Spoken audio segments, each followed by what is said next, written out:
А сегодня в Горном Улусе работает депутат Государственной Думы Валуев Николай Сергеевич совместно с депутатами Госсобрания Ултумен.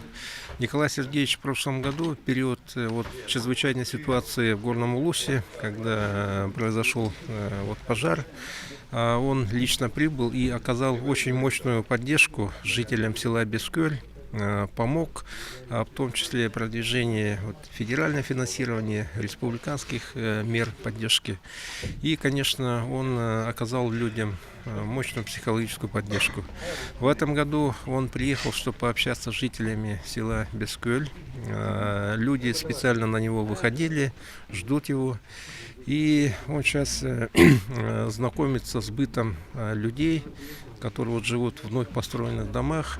Люди к нему подходят и благодарят за поддержку, за то, что он в трудный момент оказал людям такую моральную и хорошую человеческую помощь.